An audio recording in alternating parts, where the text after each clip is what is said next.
नमस्कार, नवभारत टाइम्स में आपका स्वागत है। आज चर्चा करेंगे एक इंटरव्यू की और उसके बाद बढ़ेंगे आगे कि देश को समान नागरिक संहिता की जरूरत क्यों है।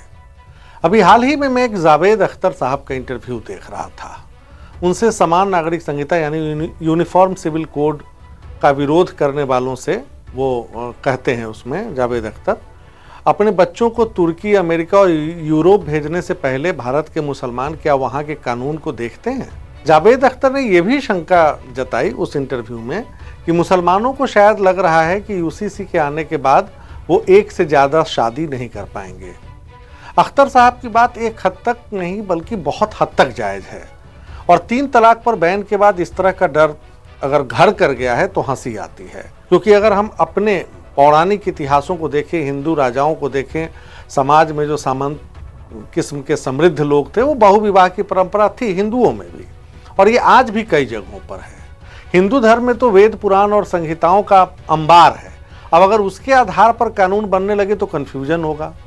इसी तरह अगर शरिया के मुताबिक मुसलमान जाति जिंदगी जीना चाहते हैं तब तो बेटियों की शिक्षा पर सवाल उठेंगे, बैंक से ब्याज को हराम माना जाएगा। इसलिए यूनिफॉर्म सिविल कोड को एक प्रगतिशील समाज की जरूरत के तौर पर ही देखा जाना चाहिए। एक देश में 2 विधान, 2 निशान और 2 प्रधान नहीं चलेंगे, ये नारा देने वाले श्यामा प्रसाद मुखर्जी अकेले नहीं थे और न ही ये हिंदुत्ववादियों का एजेंडा है, ये भी समझने की जरूरत है। ये शाहबानों जैसी महिलाओं की जरूरत है। तभी तो हमारे संविधान के पितामह डॉक्टर BR अम्बेडकर ने यूसीसी के पक्ष में अपनी राय रखी थी।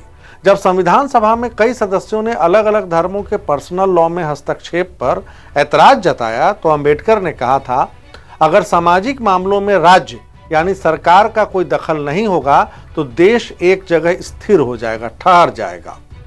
तो क्योंकि हमको जरूरत होती है जब आप सोसाइटी प्रोग्रेस करती है उसके अकॉर्डिंग कानून बनाने की। अब देखिए, अगर विविधता से भरे देश में ऐसा नहीं है कि हिंदुओं के सारे मामले किसी एक हिंदू पर्सनल लॉ बोर्ड से तय होते हैं या लॉ से तय होते हैं।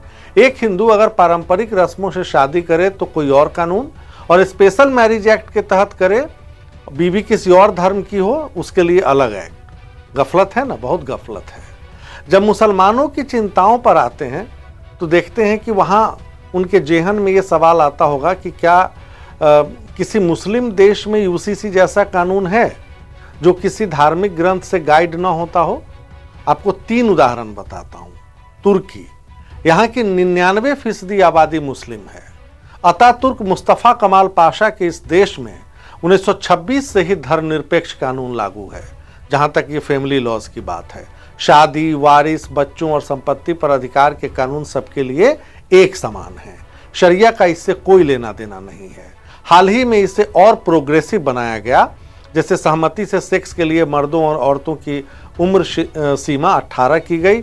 शादीशुदा जिंदगी में पति पत्नी को फैसले लेने के समान अधिकार दिए गए। संयुक्त संपत्ति में हक के फैसले को पति पत्नी पर छोड़ दिया गया है। वो सहमति से जो तय करें वही कानून मानेगा। नेपाल पड़ोसी देश है। यहाँ नेशनल सिविल कोड 2017 से तय कर दिया है कि देश की फैमिली लॉ एक जैसी होगी, कानून एक जैसा होगा।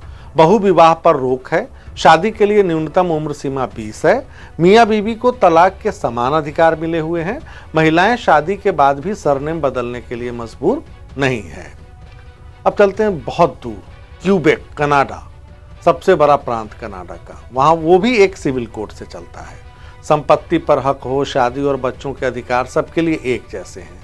ये तो कुछ उदाहरण है, बल्कि तमाम बड़े देशों में, यूरोपीय देशों में जो अधिकतर कानून है वो एक जैसे हैं। ऐसा नहीं है कि वो ईसाईयत के मुताबिक चलता है या किसी एक धर्म के मुताबिक। अब देखिए यूसीसी का इतिहास, कुछ पीछे चलते हैं।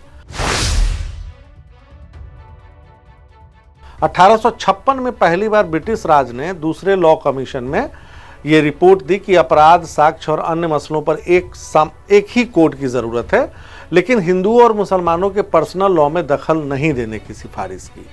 1858, वो वक्त जब ईस्ट इंडिया कंपनी के बाद महारानी विक्टोरिया का शासन हमारे देश पर शुरू हुआ, तो बांटो और राज करो की नीति थी। तो उन्होंने कहा कि चलो भाई, कोई हस्तक्षेप नहीं करेंगे, आप अपना पर्सनल लॉ चलाइए, क्योंकि उनको तो दोनों में लड़ाई करानी थी।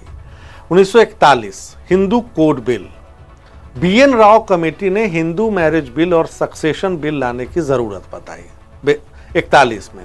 1943 में केंद्रीय सदन में भारी विरोध के कारण यह पारित नहीं हो सका। अब आगे चलिए तो 11 अप्रैल 1947 तब कानून मंत्री BR अम्बेडकर ने संविधान सभा में हिंदू कोड बिल पेश किया। ये तब की बात है जब संविधान सभा का गठन होता है। अगले साल 23 नवंबर 1948 इस दिन संविधान सभा में UCC पर बहस हुई, यानी समान नागरिक संहिता पर।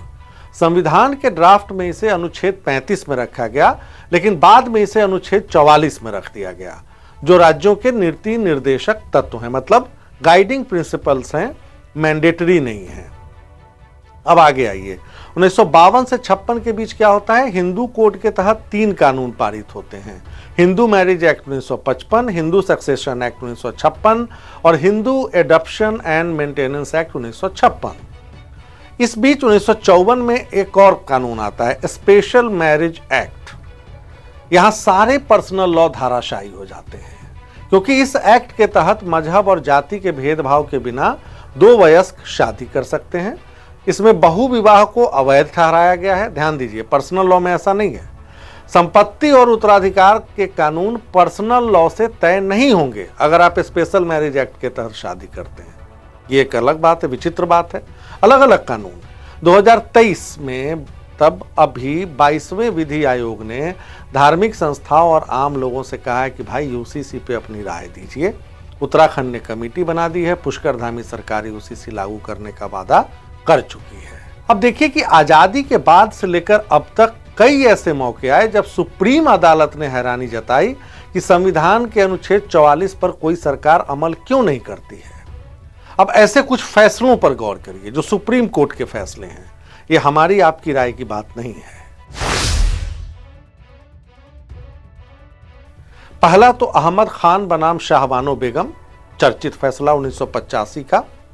सुप्रीम कोर्ट के चीफ जस्टिस थे तब YV चंद्रचूड़, जो अभी हमारे DY चंद्रचूड़ हैं, उनके पिताजी।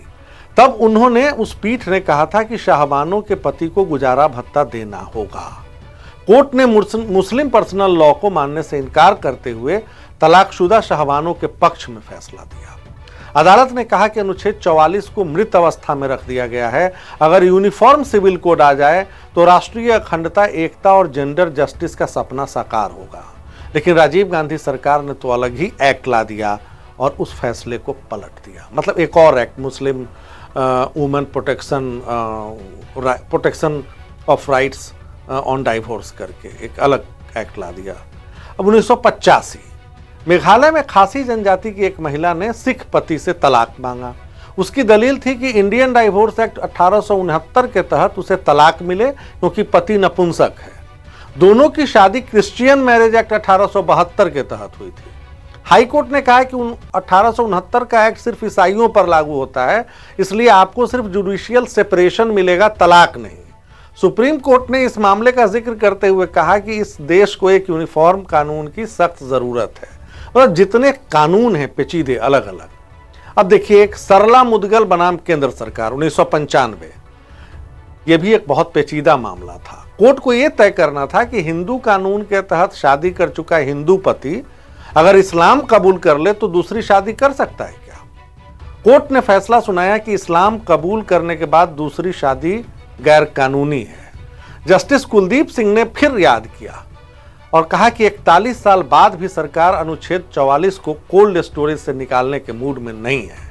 यानी समय समय पर सुप्रीम अदालत को भी इसकी जरूरत दिखाई देती है।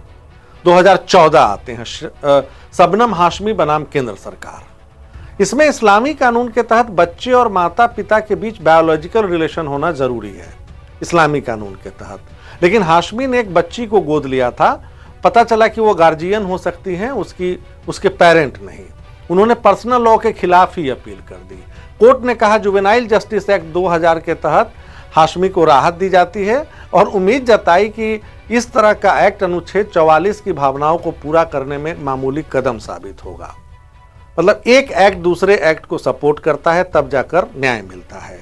गुलामी और आज़ादी के बाद अब तक यही प्रचारित किया जाता रहा मानो यूनिफॉर्म सिविल कोड सिर्फ मुसलमानों के लिए है। या उसके निशाने पर है, उनके निशाने पर, उनको निशाना बनाकर लाया जा रहा है। ठीक है, हमारी तुलना किसी और देश से नहीं हो सकती, पूर्वोत्तर से अंडमान तक हमारे समाज में बहुत विविधता है, उतनी कहीं नहीं है, पर यूसीसी को सिरे से खारिज करना तर्कसंगत नहीं है। आपने देखा कि कैसे अदालतें भी अलग अलग कानूनों के घनचक्कर में फंसती हैं और उन्हें किसी और एक्ट का सहारा लेकर फैसला सुनाना पड़ता है।